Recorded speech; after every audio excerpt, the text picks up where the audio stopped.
Hello, comment ça va? Je suis très contente de filmer. Faut que je parte de chez moi dans 2h30. Attends, il est 10h30. Faut que je parte à 13h. Oui, c'est ça, 2h30. Pour m'accompagner pendant cette petite matinée, avant que je m'en aille chez ma copine Johanna, et je voulais parler un petit peu avec vous d'histoire de l'art. Du coup, aujourd'hui, le sujet d'histoire de l'art que nous allons aborder, parce que, attendez, c'est réfléchi quand même, on fait les choses bien ici. Nous allons parler des... Attendez, il y en a combien? Je crois qu'il y en a 7 ou 8.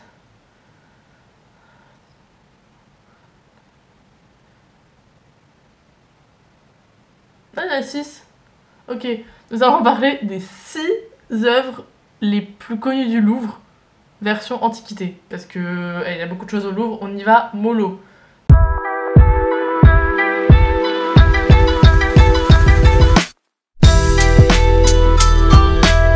On va commencer par le petit déjeuner qui va être un peu light parce que là il n'y a pas grand chose en ce moment. Il y a vraiment 2 tranches de brioche. Est-ce que je fais déjeuner et petit déj combiné? Le problème c'est que pour le déjeuner il faut que je mange des lentilles. J'ai pas du tout envie de manger des lentilles maintenant là. Hop là. J'ai une tasse. Monsieur Heureux. Elle va trop mignonne. Mr Happy. Et j'en ai une autre aussi, Madame Bonheur. Ils sont tous les deux comme ça. Bon, sauf que là, elle est au lave-vaisselle.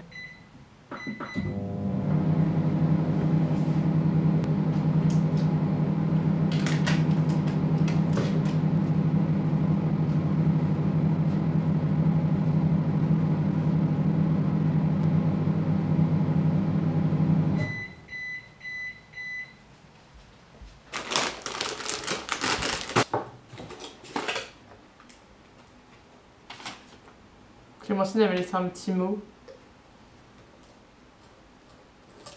Bon, et let's talk about history of art. Et pour commencer, une œuvre du Louvre antique que tout le monde connaît, c'est sûr. On va parler de la Vénus de Milo.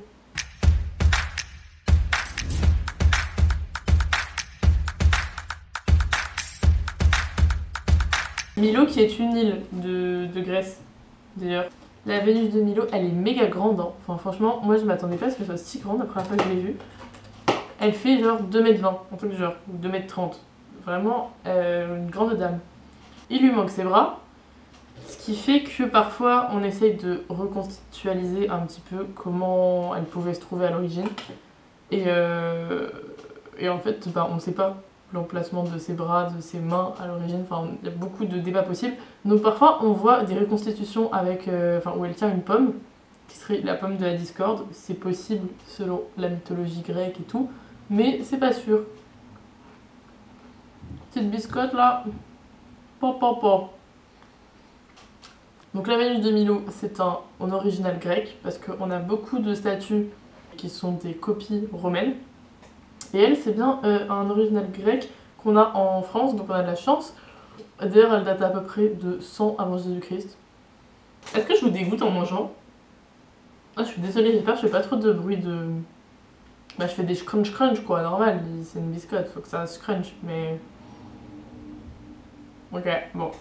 Si on veut rentrer un peu plus dans le fin fond de l'histoire de l'art, c'est ce qu'on appelle le style rétrospectif.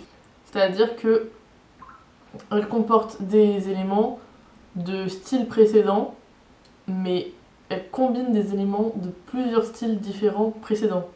C'est pas français du tout ce que je raconte. Et je crois que si elle est aussi connue aujourd'hui, c'est parce que c'est une des plus anciennes statues grecques qu'on ait en France, enfin au Louvre du coup, et qu'on s'en est servi un peu comme symbole de la guerre d'indépendance grecque. Cette statue appartient à l'État français depuis Louis XVIII, donc première moitié du 19e siècle. Je me sens fatiguée. Je pense que j'ai dormi longtemps et je me suis réveillée, j'avais un mal de tête. Je sais pas pourquoi. Aussi, oui, la Vénus de Milo, elle a des trous aux oreilles qui montrent que probablement à l'origine on lui mettait des boucles d'oreilles en métal. Et elle a aussi des espèces de trous au niveau de la tête qui serviraient sûrement d'endroit de fixement pour une couronne ou un diadème, enfin voilà. Œuvre numéro 2. Parlons un petit peu du scribe accroupi.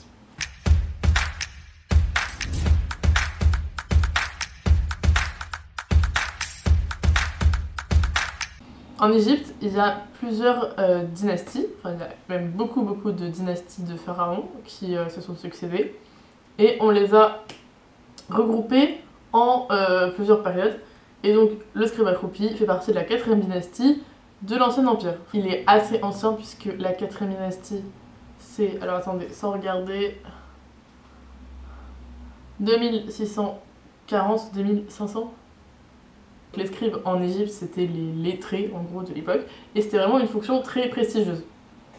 Déjà, au départ, on pouvait devenir scribe que si on était fils du roi. Donc c'est assez restreint quoi. Après, au fur et à mesure, ça s'était étendu à la noblesse, mais bon bref, c'était vraiment une charge très prestigieuse quoi. Et donc notre scribe accroupi, c'est comme ça qu'on l'appelle parce qu'on connaît pas son nom plus précisément, on n'a pas réussi à l'identifier parce qu'en général, en fait, les statues scribes elles sont comme ça souvent en tailleur, comme moi actuellement, même si vous ne me voyez pas trop. Elles reposent sur un socle en bois qui lui-même repose sur un socle en calcaire. Et en général, c'est dans le socle en calcaire que sont gravées des inscriptions, des hiéroglyphes du coup, qui donnent le nom du scribe. Sauf qu'en l'occurrence, là, on a perdu le socle en calcaire. Et donc, on ne peut pas l'identifier. On peut dire qu'il est quand même remarquablement bien conservé. Ce qui est assez impressionnant sur ce scribe, c'est qu'il a des yeux incrustés de cristal de roche. Donc en vrai, c'est une pierre transparente, quoi, translucide. Donc qu'on lui a mis à l'endroit de l'iris. En gros, autour, on a laissé du calcaire blanc. On a mis un petit cristal de roche taillé en pointe, vous voyez. Au fond, on a fixé le calcaire et le cristal de roche avec une pâte bleue. Le cristal de roche, toujours, hein, prend cette couleur un peu bleue. Et ensuite, pour que le tout reste bien ensemble, il y a un cerclage en cuivre autour. Donc c'est pas le seul exemple qu'on ait. Mais c'est vrai que c'est assez impressionnant parce que ça donne vraiment un aspect vivant, quoi. Enfin, il a des bourrelets sur le ventre, ce monsieur. Ça veut pas dire qu'il était gros, c'est juste une façon de représenter qui marque un peu l'opulence, la richesse, l'abondance.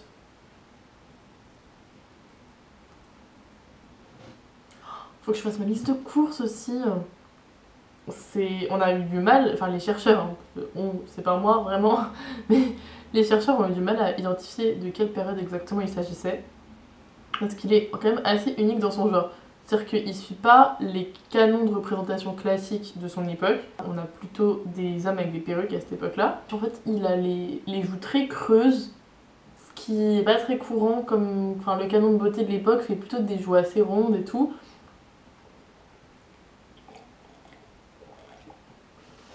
Je vais faire ma liste de courses. Ok, on va prendre des pâtes du blé complet, parce qu'on mange bien ici.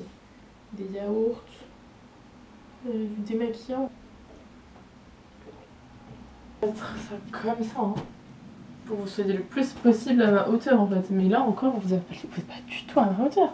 Le livre de Marie, si jamais elle passe par là, elle verra.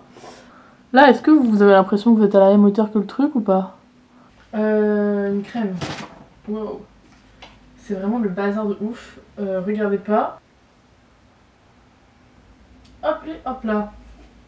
Vous savez que d'ailleurs, je les sors pas de mon chapeau, hein, les œuvres les plus connues du Louvre. C'est internet qui l'a dit. J'ai regardé plusieurs sites qui citaient ces 6 œuvres du coup que je voulais vous présenter parce que c'est quand même genre les œuvres les plus emblématiques du Louvre. En plus le Louvre, enfin on peut y accéder facilement. C'est gratuit pour les moins de 26 ans. Donc si vous voulez aller les voir, comme ça vous avez des petits rêves quoi. 3e œuvre très connue du Louvre, j'ai nommé le palais de Khorsabad.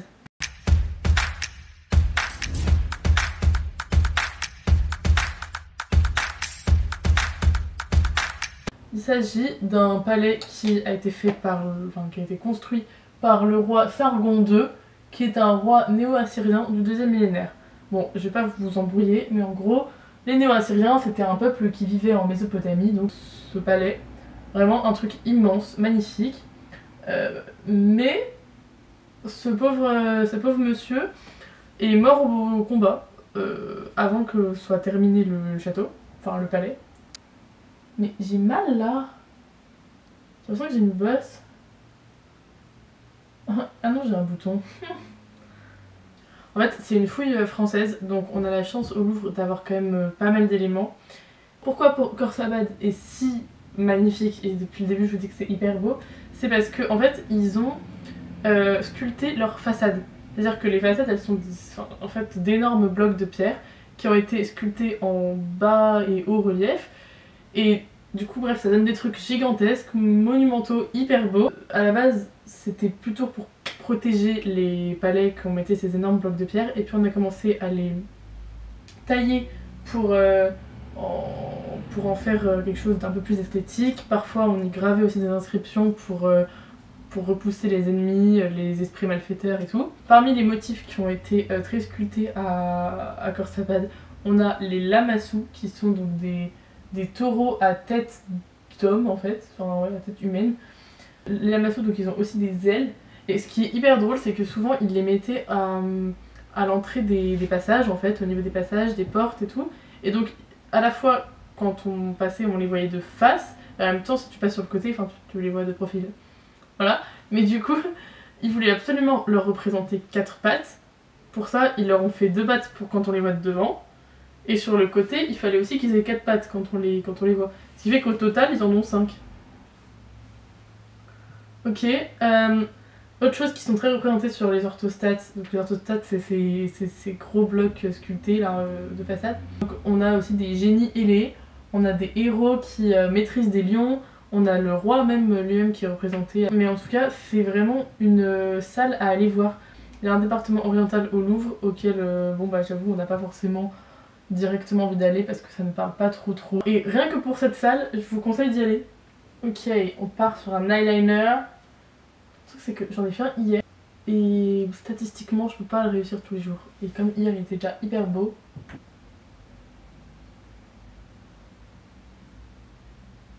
Et mon liner il fait 4ème œuvre.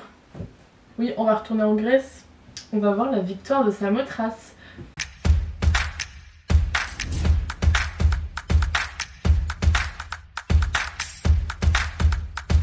Et déjà son emplacement au Louvre la met vraiment bien en valeur.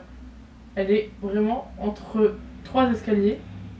C'est vrai que quand tu montes les marches, tu la vois, et là elle est magnifique, contre-plongée. La victoire de Samothrace, elle date des années à peu près 150-100 avant Jésus-Christ. Il s'agit d'une statue d'offrande, c'est-à-dire qu'elle a été offerte en fait, à des dieux dans un sanctuaire, et en l'occurrence à des dieux qui protégeaient des naufrages. Après une victoire militaire, donc probablement une victoire marine qui a été gagnée, donc une statue d'une victoire. Une victoire c'est dans la mythologie vraiment cette femme ailée. D'ailleurs vous savez que ça se dit en grec Nike, sans esprit mal placé s'il vous plaît, N-I-K-E. Et c'est pour ça que les chaussures s'appellent Nike, ça reprend le nom. Et ça reprend la forme des ailes. Enfin, la victoire de Samothrace, donc elle est postée sur un navire. On a découvert les deux en 2 temps. Il lui manque ses bras et sa tête, mais on a ses ailes. Mais en fait, il n'y en a qu'une des 2 ailes qui est antique, qui est vraie. Et puis sinon, donc, ce qui est admirable dans cette statue, c'est vraiment tout l'aspect théâtral qui en plus est mis en scène dans l'architecture du musée. Vraiment, on peut la voir en contre-plongée. L'aspect hyper théâtral est aussi là par le drapé qui est complètement genre moulé au corps. Enfin, moulé c'est pas du tout le bon terme, mais collé au corps à cause du vent qui est censé voilà, aplatir complètement. Qui donne un effet, on dit drapé mouillé. C'est-à-dire que vraiment, c'est tellement proche du corps qu'on discerne les formes. On voit même son nombril, frérot. Voilà, donc vraiment un jeu de transparence au max pour souligner le corps mais garder une certaine pudeur. C'est la même époque que la Vénus de Milo, donc elle s'inscrit aussi dans un style rétrospectif, c'est-à-dire que elle prend plein d'éléments antérieurs et les rassemble. Donc, par exemple, l'effet du drapé mouillé qui est plutôt une mode du classicisme grec, 4e siècle. Victor de Samothrace, vous penserez à moi quand vous passerez dedans, et si vous allez aux antiquités grecques ou aux peintures françaises, aux peintures étrangères, Louvre, vous passerez forcément devant. Je vais mettre du rouge à lèvres. Mais lequel? Plutôt du rose, plutôt du rouge. Bon, lui, non. Lui, non plus. Il va m'éteindre. Ok, je veux un truc qui m'allume. Ça se dit pas, hein, je sais. Est-ce que je mettrais pas celui-là? Franchement, ça fait méga longtemps que je l'ai pas mis parce que ça me stresse un peu les trucs mat. Ah oui, c'est ça, c'est qu'il est mat. Ah ouais, c'est une ambiance, hein, le mat. Au pire, je mets celui-là. Alors, ouch. Ah. Ok, je viens de me faire percer, enfin je me suis fait percer ce week-end. Regardez comme il est beau. C'est le conche, il est magnifique, vraiment, je l'aime trop. Je sais pas si vous avez vu quelque chose. Du coup, faut absolument que je m'attache les cheveux parce que là, ils se prennent dedans. Et ça fait très mal. Vraiment c'est une région du monde qu'on connaît pas hyper bien en tant que français ou que européen. C'est assez impressionnant quand même parce que le croissant fertile, tout ça, vous avez eu le topo au collège. Donc c'est quand même de là qu'on part tous en termes de civilisation. Et donc, pour parler d'Orient, nous allons parler du code d'Hammurabi.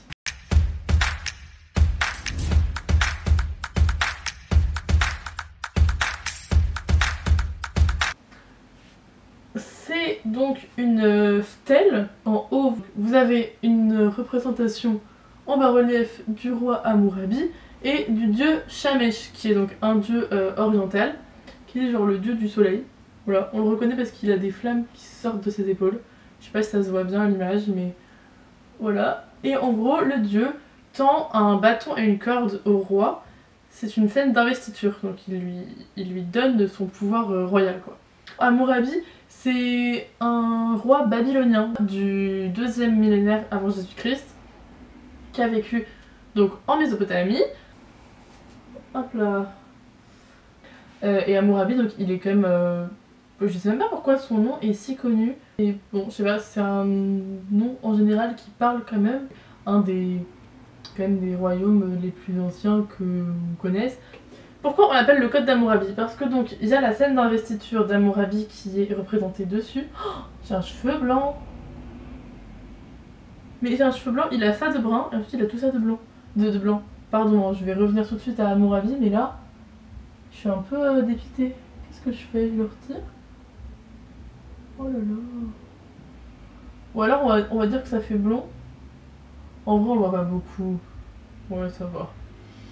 Bon, l'akkadien donc était une langue qui était genre la langue internationale à l'époque, la langue utilisée pour la diplomatie, le commerce international, tout ça. Et donc ici nous avons 3500 lignes en akkadien qui expliquent justement le fait que Hammurabi arrive au pouvoir, et ensuite qui explique aussi des lois qu'il met en place. Et puis il y a aussi quelques menaces pour quiconque voudrait atteindre au pouvoir du roi. Bon, je me fais une queue de cheval comme ça. J'en ai marre de faire des queues de cheval. J'ai l'impression que j'ai 8 ans et demi quand je fais des queues de cheval, mais en même temps sinon ils vont se prendre dans mon piercing. Je vais mettre une pince.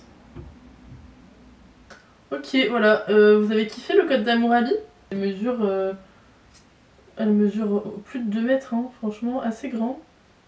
Et intact, enfin, je sais pas si ils ont recollé les morceaux ou pas, mais en tout cas, ils ont l'entièreté de la stèle, donc assez impressionnant.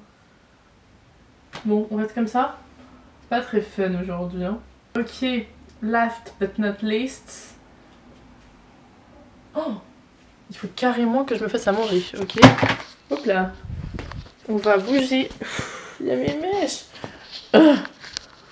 On va bouger dans la cuisine. C'est vraiment votre endroit fave maintenant ici. J'adore. Ah non putain, faut faire la vaisselle. J'arrive tout de suite, hein. Last but not least. La dernière œuvre, c'est l'Hermaphrodite.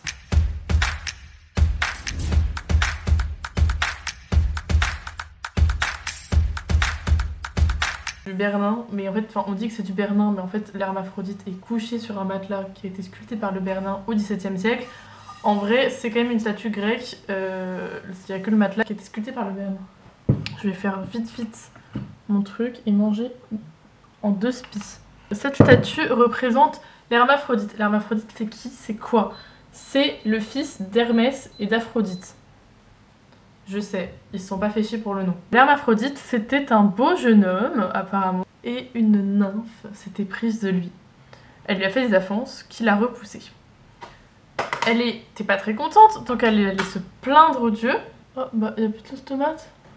Ah, je suis déçue. Donc, elle allait se plaindre aux dieux, qui du coup ont réuni leurs 2 corps. C'est pour ça que quand vous le voyez d'un côté, on dirait une jeune fille.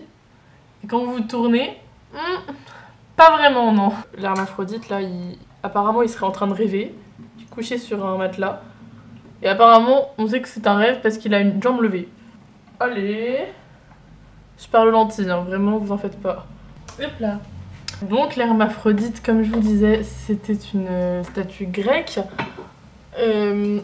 qui a été sculptée vers 150 en gros avant Jésus-Christ. Elle est de grandeur nature, vraiment, je crois qu'elle fait 1m70. Bon bah voilà, hein, mon repas est en train d'être prêt. C'est pas fameux, c'est vraiment du couscous et des lentilles. Ça donne pas forcément hyper envie, mais bon. C'est la conclusion de beaucoup de mes plats quand même. Hein. Oh, je vais mettre du gruyère. Vraiment, le gruyère c'est la solution à tous mes problèmes.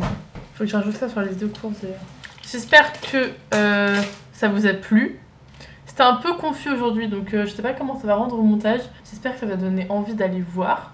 Si ça vous a plu, on fera des versions plus sur d'autres périodes ou sur d'autres musées. Et puis bah voilà, je vous fais des bisous, je vous dis à bientôt.